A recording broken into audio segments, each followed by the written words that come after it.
नमस्कार, मैं हूं निकिता और आप देख रहे हैं सत्य हिंदी। एक नजर डालते हैं अब तक की सुर्खियों पर। महाराष्ट्र में विपक्षी दलों ने स्थानीय निकाय चुनावों से पहले वोटर लिस्ट में सुधार की मांग को लेकर 1 नवंबर को मुंबई में विरोध मार्च की घोषणा की है। शिवसेना यूबीटी सांसद संजय राउत, एनसीपी नेता जयंत पाटिल, मनसे नेता नंदगांवकर, कांग्रेस प्रवक्ता सचिन सावंत और भाकपा नेता प्रकाश रेड्डी ने प्रेस कॉन्फ्रेंस में यह जानकारी दी। विपक्ष ने राज्य के मुख्य निर्वाचन अधिकारी और चुनाव आयुक्त से बैठक की थी, लेकिन संतोषजनक जवाब नहीं मिलने पर मार्च का निर्णय लिया गया। मनसे प्रमुख राज ठाकरे ने कहा कि वोटर लिस्ट में सुधार किए बिना चुनाव नहीं होने चाहिए और पार्टी कार्यकर्ताओं से घर घर जाकर वोटर लिस्ट की जांच करने को कहा। ठाकरे ने सत्तारूढ़ भाजपा और अडानी समूह पर भी आरोप लगाते हुए कहा कि सत्ता का दुरुपयोग करके निजी परियोजनाओं को लाभ पहुंचाया जा रहा है। उन्होंने कहा कि जब तक वोटर लिस्ट सही नहीं होगी तब तक चुनाव लड़ना उचित नहीं है। बिहार विधानसभा चुनाव के बीच विपक्षी उम्मीदवारों की लगातार गिरफ्तारियों से सियासत गर्मा गई है। सासाराम से आरजेडी प्रत्याशी सत्येंद्र शाह को नामांकन दाखिल करने के तुरंत बाद झारखंड पुलिस ने गिरफ्तार कर लिया। पुलिस ने बताया कि शाह पर 2004 की बैंक डकैती समेत 20 से अधिक आपराधिक मामले दर्ज हैं और उनके खिलाफ 2018 से वारंट लंबित था। विपक्ष ने इस कार्रवाई को राजनीतिक साजिश बताया है। इससे पहले भौरे और दरौली से CPI-ML उम्मीदवारों जितेंद्र पासवान और सत्यदेव राम को भी नामांकन के बाद गिरफ्तार किया गया था। आरजेडी और CPI-ML ने इन गिरफ्तारियों को लोकतंत्र पर हमला बताया है। विपक्ष का आरोप है कि एनडीए सरकार चुनावी लाभ के लिए प्रशासनिक तंत्र का दुरुपयोग कर रही है। विशेषज्ञों का मानना है कि अगर जनता ने इसे राजनीतिक बदले की कार्रवाई माना तो यह एनडीए के लिए नुकसानदायक साबित हो सकता है। बिहार विधानसभा चुनाव से पहले महागठबंधन में सीटों को लेकर घमासान तेज हो गया है। आरजेडी, कांग्रेस और वाम दलों के बीच तालमेल न बन पाने से 11 सीटों पर सीधा मुकाबला होने की संभावना है।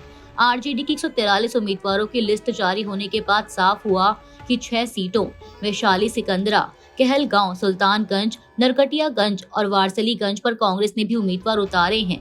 वहीं सीपीआई और कांग्रेस 4 सीटों पर एक दूसरे के खिलाफ हैं, जबकि चैनपुर में आरजेडी और वीआईपी आमने सामने हैं।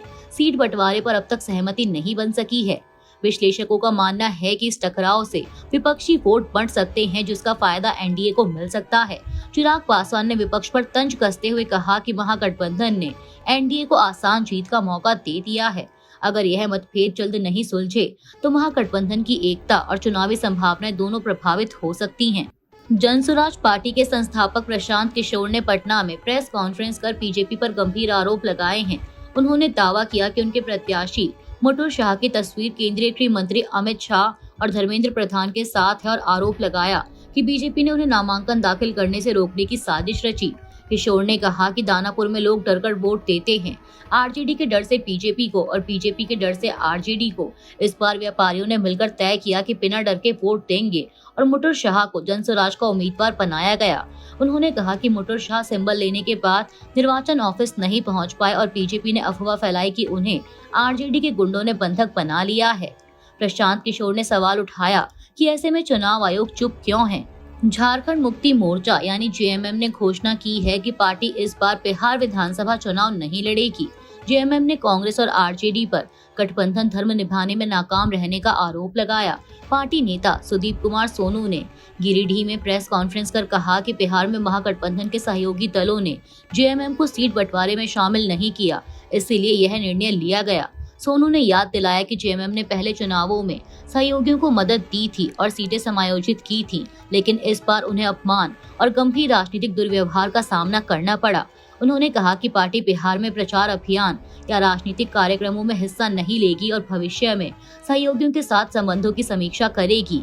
जेएमएम ने चेतावनी दी कि यह विश्वासघात झारखंड में राजनीतिक परिणाम देगा और आदिवासी वोटर इससे नहीं भूलेंगे। पाकिस्तान के रक्षा मंत्री ख्वाजा आसिफ ने कहा है कि अफगान तालिबान के साथ दोहा में हुए समझौते का ब्यौरा गोपनीय रखा जाएगा। बीबीसी उर्दू के मुताबिक उन्होंने बताया कि पाकिस्तान की बातचीत तहरीक तालिबान पाकिस्तान यानी टीटीपी से नहीं बल्कि अफगानिस्तान की सत्ता में बैठे अफगान तालिबान से हुई है। आसिफ ने कहा कि इस समझौते में 3 मुख्य मुद्दे शामिल हैं: शरणार्थियों की वापसी, टीटीपी की सरपरस्ती और युद्ध विराम। उन्होंने यह भी साफ किया कि पाकिस्तान टीटीपी से किसी तरह की बातचीत नहीं करेगा। ख्वाजा आसिफ ने बताया कि समझौते को लागू करने के लिए अगले दौर की बैठक तुर्की में होगी।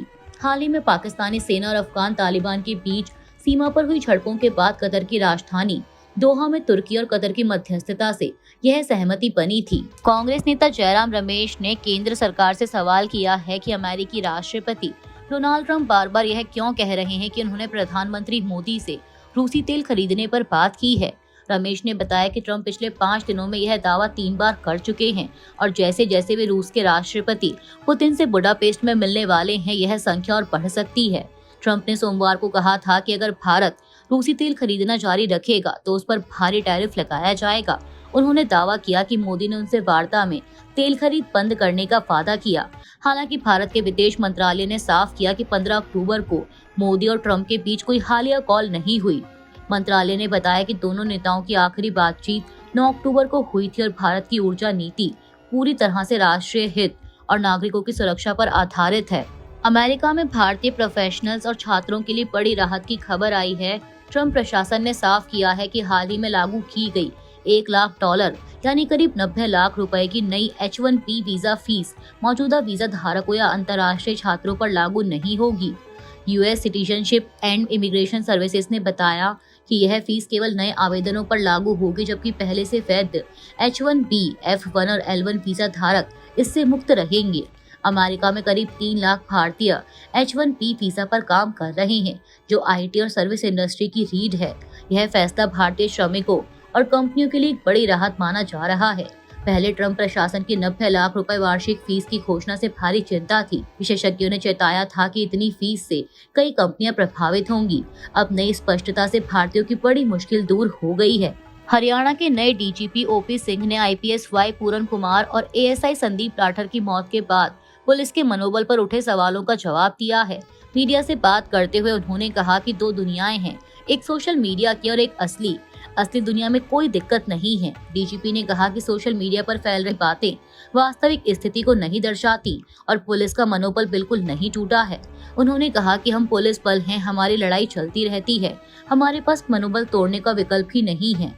गौरतलब है कि 7 अक्टूबर को IPS वाई पूरन कुमार का शव उनके चंडीगढ़ आवास से मिला था और 14 अक्टूबर को SI संदीप लाठर ने पूरन कुमार पर आरोप लगाकर आत्महत्या कर ली थी। इन घटनाओं ने राज्य पुलिस में तनाव और मनोबल को लेकर बहस छेड़ दी थी।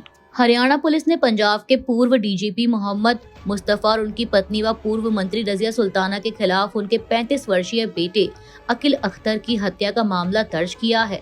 16 अक्टूबर की रात पंचकुला में अकील को घर में बेहोशी की हालत में पाया गया था और अस्पताल में डॉक्टरों ने उसे मृत घोषित कर दिया था। पहले पुलिस ने किसी गड़बड़ी से इनकार किया, लेकिन बाद में मलेर कोटला के शमशुद्दीन चौधरी की शिकायत और अकील की पुरानी सोशल मीडिया पोस्ट के आधार पर FIR दर्ज की गई। पोस्ट में अकील ने परिवार से जान को खतरा बताया था। अब इस मामले की जांच के लिए ACP स्तर के अधिकारी की देखरेख में SIT बनाई गई है। पुलिस ने हत्या और आपराधिक साजिश की धाराओं में केस दर्ज कर निष्पक्ष जांच का आश्वासन दिया है। भारत के लोकपाल द्वारा 7 लग्जरी BMW 330 LI कारें खरीदने के लिए जारी निविदा पर विवाद खड़ा हो गया है।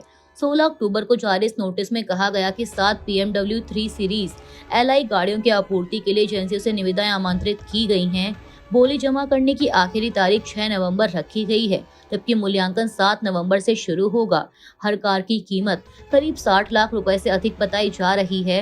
लोकपाल चाहता है कि कारें आदेश के 30 दिनों के भीतर, संभव हो तो 2 सप्ताह में उपलब्ध कराई जाएं। कांग्रेस ने इस फैसले की कड़ी आलोचना की है। पार्टी नेता जयराम रमेश और शमा मोहम्मद ने आरोप लगाया कि भ्रष्टाचार से लड़ने के लिए बनी संस्था अब विलासिता में लिप्त हो गई है और 70 लाख की गाड़ियां खरीदकर अपने मूल उद्देश्य से भटक गई है। अभी के लिए इतना ही। बाकी की देश दुनिया की बड़ी खबरों के लिए जुड़े रहिए सत्य हिंदी के साथ। Copyright disclaimer under Section 107 of the Copyright Act 1976. Allowance is made for fair use for purposes such as criticism, comment, news reporting, scholarship, and research. Fair use is a use permitted by copyright statute that might otherwise be infringing.